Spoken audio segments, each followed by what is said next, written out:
में आचार्य भगवान कल यहाँ पर बता रहे थे कि जो पर द्रव्य के परित्याग पूर्वक उपादेय बुद्धि से, ठीक है, पर द्रव्य को जो त्याग करने रूप बुद्धि जिसकी है, ऐसा वह निज शुद्धात्म स्वरूप को ध्यान करने के योग होता। समझ आ गया? जिसकी बुद्धि, जिसने सोच लिया कि हमारे जो पर द्रव्य हैं वो हमारे नहीं हैं, ऐसा उसका सोचना सही है और उसके प्रति उसके अनुसार अपने भाव बनाना भी ठीक है। इस प्रकार से तो उसका है जो शुद्ध आत्मस्वरूप ही हमारा है, आत्मस्वरूप का ध्यान करना ही श्रेष्ठ है। ऐसा सूत्रकार आचार्य भगवान का संदेश था। उसी बात को और आगे बढ़ाते हुए कह रहे हैं, अथ अनंतर यह कश्चित भव्यो निज आत्मानं ध्यायति सा कथम भूतो भवति इति मनसि संप्रधार्य सूत्रम इदम प्रतिपादयति। और यहाँ कहते हैं अथानंतर इसके पश्चात कश्चित भव्यो, कोई भव्य निज आत्मनम ध्याति अपने आत्मा का ध्यान करता है, सा कथम भूतो भवती तो इस प्रकार से आत्मा का ध्यान करने वाला है वह कैसा होता है।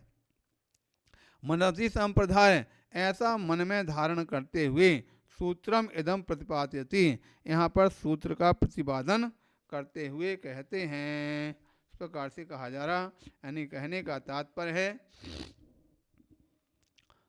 जो अप्पाणम झायदि संवेयण चेयणाई ओवे जुत्तो सो हवई वीयराओ निम्मल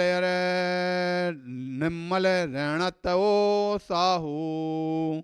इस प्रकार से यहाँ कहा गया, वे कहते हैं तो जो अप्पाणम झायदि अर्थात जो अपनी आत्मा को ध्याता है, संवेण चेण झाई उपजुत्तो अर्थात संवेदन चेतनादि उपयुक्ता, चेतन इत्यादि जो है संवेदन चेतनादि से उपयुक्त है, ऐसा साधु ही अप्पाणम झायदि अपनी आत्मा को ध्याता है और वह निर्मल रणत्वो निर्मल रत्नात्रय का धारक वीराओ वीतरागता का धारी होता है।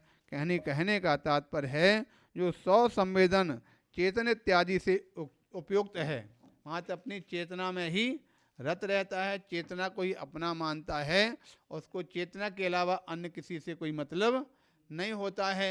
ठीक है, जिस प्रकार से हमने कल परसों बोला था, कोई व्यक्ति जो है जब जिस प्रकार के बच्चा है, बच्चा 1000 महिलाएं होंगी तो उस 1000 में से उसको किसी से मतलब नहीं है, अगर मतलब है तो एक मात्र अपनी माँ से मतलब होता है।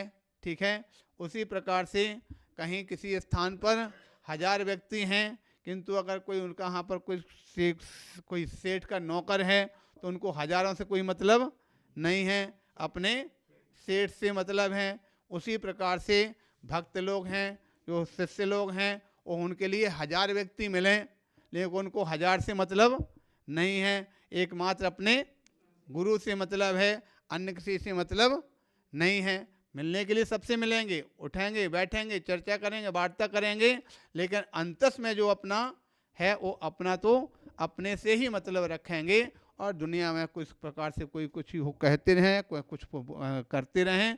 तो इस प्रकार से हमको लगता वो जो बच्चे हैं, वो छोटा सा बच्चा, उसको हम कह लगता सबसे बड़ा ज्ञानी माने, क्योंकि छोटा बच्चा 1000 महिलाओं के बीच में 999 के प्रति उसको कोई मतलब नहीं है, देखेगा सुनेगा सबके, लेकिन उसको पास अपनी माँ से अलावा सबसे उसी प्रकार से तो वो सबसे ज़्यादा बड़ा ज्ञानी माना जाएगा।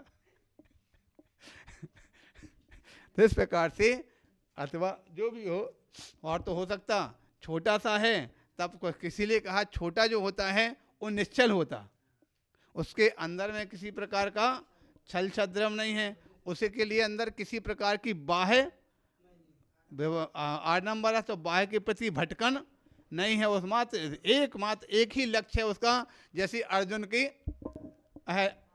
बाण लगाना तो निशाना आँख पे लगाना, और सब चीज़ देखेगा उसको देखना पर भी दिखता नहीं है, उसको मात्र अपनी माँ दिखती है। लेकिन थोड़ा सा बड़ा हो जाता है तो उसके लिए फिर ताजा से नौकर है, नौकर उसके लिए सेठ को तो देखेगा ही, अपने जिसके यहाँ काम करता है उसके अलावा और कितने सारे हैं, उन सब में भी अपना उपयोग लगाएगा, उन सब के प्रति भी उसका मन भागेगा। उसी प्रकार से वह हो सकता गुरु के साथ में रहने के बाद भी हो सकता कहीं दुनिया भर में जो मिलता तो उसके प्रति भी मन भागने लगता है। लेकिन छोटा बच्चा होता है जो निश्चल होता है, जिसके अंदर किसी प्रकार की, इसीलिए आचार्यों ने जो उदाहरण दिया है वो हमेशा उदाहरण बड़े लोगों का नहीं दिया। किसका उदाहरण दिया? बच्चे का उदाहरण दिया जाता है या फिर गाय का उदाहरण दिया जाता। वात्सल्य जो होता है ना गाय का बछड़े के प्रति, वो गाय जो होगी 1000 बछड़े होंगे, उसमें 1000 बछड़ों को मतलब नहीं है, उसको तो अपने बछड़े की ओर उसका उपयोग लगता है। वह आ जाते हैं तो उसके लिए दूध पिलाती है, दूसरे बछड़े आए तो लात मार के भगा देती। तो इस प्रकार से यहाँ कथन किया गया। वो कहते हैं कि जो आत्म ध्यान करने वाला, अपनी आत्म को पहचानने वाला, वो अपनी आत्म में ही रत रहता है। आत्म के अलावा जो भी संसार के पदार्थ हैं उन सब पदार्थों से विरक्त रहता है। तो यहाँ कथन किया स्वसंवेदन चेतनादि से उपयुक्त है। ऐसा जो साधु है वह आत्मा को ही ध्याता है और वह निर्मल रत्नात्रय का धारी ऐसा बीतरागी ही हो सकता है और कोई दूसरा हो सकता नहीं है। इस प्रकार से यहाँ कथन किया। उसी बात का और आगे कथन किया जा रहा। बताते हैं जो अपाणम इत्यादि पद खंडना रूपण व्याख्यान कीर्ते, अर्थात जो आत्मा इत्यादि के पद खंडना रूप से व्याख्यान किया जा रहा। जो अपाणम झयदि अर्थात यह कश्चित भव्य जीवा, कोई जो भव्य जीव है कर्ता कर्मता पन्नम निजात्मानम ध्याति, अपना करता है। किस प्रकार का करता है? क्या करता है? निज आत्मनम ध्याति, निज आत्मा को ही ध्याता है। स्मृध्यय चिंतायाम धैर्य धातो प्रयोग। यहाँ पर ध्यान शब्द के लिए धैर्य धातु से ध्यान बना है। और ध्यान का मतलब क्या करना? वो चिंता शब्द को ही ध्यान, प्रकृष्ट होने पर उसका ध्यान बन जाता है।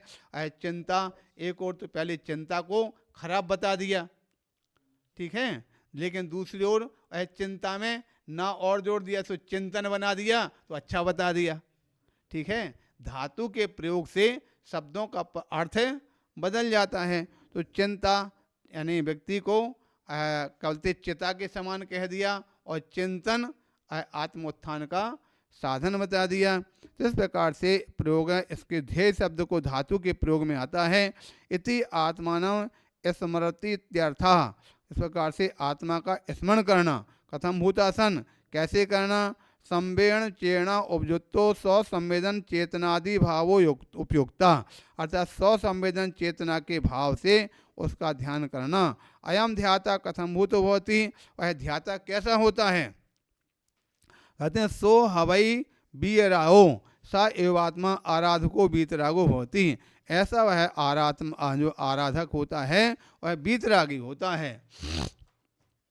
पुनः किम विशिष्टा, और क्या विशेषता होती है? निर्मल रैणत्यो साहु, अर्थात निर्मल रत्नात्रय का साधु, निर्मल रत्नात्रय का धारी साधु होता है। तथा ही और वह राध साध संसिद्धौ, अर्थात साधयति आत्मनो परम आत्मानम परमात्मनम च साधु।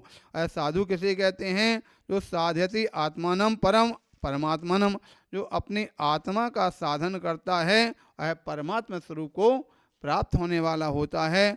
ऐसा साधु होता है। परम आराधको योगी किलात्मानम ध्याति स्मृति अनुभवति इत्यर्थः।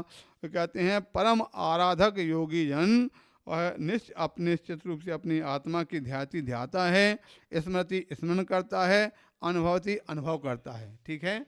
आत्मा को ही ध्याता है, आत्मा को ही वह चिंतन करता है, उसी का ही ध्यान करता है। स्वात्मना स्वात्मानम संसम्मध्य संवेदनम स्वयं चेत्यसि चेतना।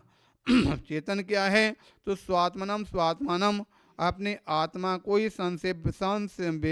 संवेद्यते, संवेदन करने वाला। संवेदनम स्वयं चेत्यते, जो आत्मा का ही संवेदन करने वाला, ध्यान करने वाला ही वास्तविकता में चेतना वाला कहा जाता है। संवेदनम च चेतना च संवेदनम चेतने, यहाँ पर दोनों को मिला दिया, संवेदन और चेतन दोनों को समासांत करने पर संवेदन चेतने बताते हैं। ते द्वय आदौ ऐसाम ते संवेदनम चेतना दया, दोनों को मिलाने पर आदौ आदि में ऐसाम ते जो कहा गया है संवेदनम चेतना दया, संवेदन चेतन, किसका संवेदन करना, चेतन का ही संवेदन करना है, ऐसा कथन किया जा रहा है।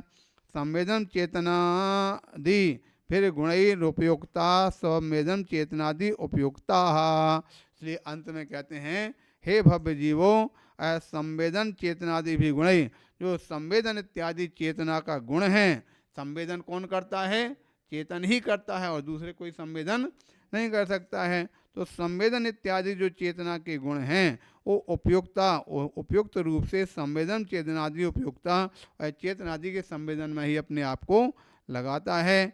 स्वरूपम ध्यान सन कथम भूतो भवति, और अपने स्वरूप को ही ध्याता है, कैसे ध्याता, बीतो विनष्टो मिथ्यात्वादि रागो यस्मासौ बीतरागा सयो भवति, अर्थात जो विनष्ट मिथ्यात्वादि, जिनका मिथ्यात इत्यादि विनाश हो चुका है, रागो और राग भी समाप्त हो गया है, ऐसा वह बीतरागा वह बीतरागी होता है। सायो भवति वह बीतरागी कहा जाता है। पुनश्च कथम भूतो भवति, और कैसा होता है, निर्मल रत्नात्रयो निर्गतानि कर्माण्येव मलानि यस्मात् तम निर्मलम, निर्मल रत्नात्रय में ससो निर्मल रत्नात्रयो भवति, अर्थात निर्मल रत्नात्रय कैसा है, तो निर्गतानि कर्माण्येव मलानि, जो कर्म ही मल है, ऐसे कर्म रूपी मल जिनका निर्गत हो चुका है, समाप्त हो चुका है, यस्मात् निर्मलम वह निर्मल कहा जाता है। वह निर्मल क्या है, रत्नात्रयम, जो रत्नात्रय ही निर्मल है, यस निर्मल रत्नातु, जिसको ऐसा निर्मल मल से रहत निर्मल अर्थात अतिचारों से भी रहित होकर के जो रत्नात्रय प्राप्त होता है, ऐसा निर्मल रत्नात्रय होता है। इति मत्वा, ऐसा मान करके, स्वशुद्धात्मेव उपादेय बुद्धिया, अपनी शुद्ध आत्मा ही उपादेय है, ऐसी बुद्धि करते हुए, ऐसा अपना स्वभाव चिंतन करते हुए चिंतनीय चिंतन करना चाहिए। भव्य जनय इति तात्पर्य, हे भव्य जीव अपने आत्मा स्वरूप का ही चिंतन करो, वही तुम्हारे जीवन का मुख्य लक्ष्य है, वही तुम्हारे लिए कल्याण कराने वाला है, ऐसा यहाँ पर कथन किया गया है। उसका ही चिंतन मनन करना ये हमारे जीवन का लक्ष्य होना चाहिए, तो हमारा इस मनुष्य जीवन को जीना सार्थक हो सकता है, ऐसा कथन किया। शेष विषय बाद में पढ़ते हैं। बोले महावीर भगवान की